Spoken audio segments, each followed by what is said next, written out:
Welcome to Grewal tutorial. Today's topic is purpose of assessment in teaching learning process। यानी कि teaching learning process के अंदर किस तरीके से असेसमेंट जब हम कर रहे हैं तो उसका उद्देश्य क्या रहेगा, पर्पस क्या रहेगा। तो फर्स्ट हमारा आता है इन डायग्नोसिंग द प्रॉब्लम।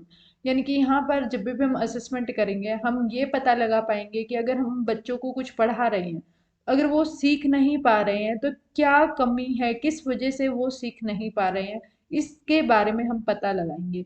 नेक्स्ट आता है to clarify objective of education. यानी कि यहाँ पर अगर हम असेसमेंट कर रहे हैं तो ये क्लैरिफाई करता है कि हम एजुकेशन का हमारा मेन मोटिव क्या है, हम ऑब्जेक्टिव क्या है। अब जैसे मैं आपको पढ़ा रही हूँ तो मेरा मेन ऑब्जेक्टिव क्या है, इसको पता लगाने के अंदर जो है मदद करेगी हमारी असेसमेंट। जो टीचर होगा वो ट्राई करेगा अंडरस्टैंड करने के लिए कि हर जो ऑब्जेक्टिव है हमारा किसी भी टॉपिक का वो क्या है, क्या उद्देश्य है हमारा, क्यों हम बच्चों को जो है एजुकेशन दे रहे हैं उस टॉपिक के रिगार्डिंग। नेक्स्ट आता है to provide remedial work.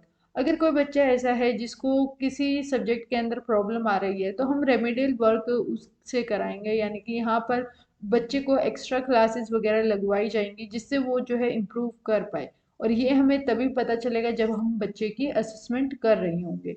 Next one is to provide guidance. जब जब हम असेसमेंट करेंगे तो हमारे पास एक ओवरऑल जो है बच्चे के बारे में हमें समझ आ जाएगी कि बच्चे की क्या एबिलिटीज़ हैं, क्या क्या कैपेबिलिटीज़ हैं उसके अंदर, किस तरीके से वो समझ पा रहा है चीज़ों को, क्या उसकी अंडरस्टैंडिंग पावर रहेगी, क्या उसका बिलीफ है। तो ये सारी चीज़ें हमें तभी पता चलेंगी जब हम असेसमेंट करते हैं। और अगर हमें ये सारी चीज़ों की नॉलेज होगी तो हम बच्चों के को जो है इजीली गाइडेंस प्रोवाइड कर पाएंगे। Next one is to assess the personality of people.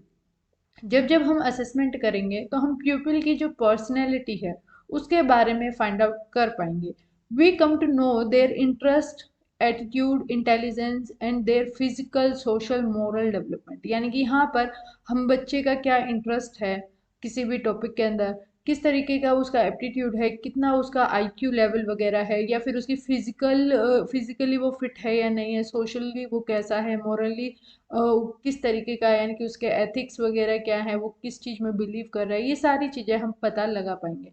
यानी कि जब भी हम असेसमेंट करेंगे तो वो हमें जानने में मदद करेगी कि बच्चे की जो पर्सनैलिटी है वो किस टाइप की है। यही हमारे जो है 5 मेन पर्पसेस हैं जब भी हम असेसमेंट करते हैं टीचिंग लर्निंग प्रोसेस के दौरान। अगर आपको कोई डाउट है कमेंट में ज़रूर पूछें। And thanks for watching.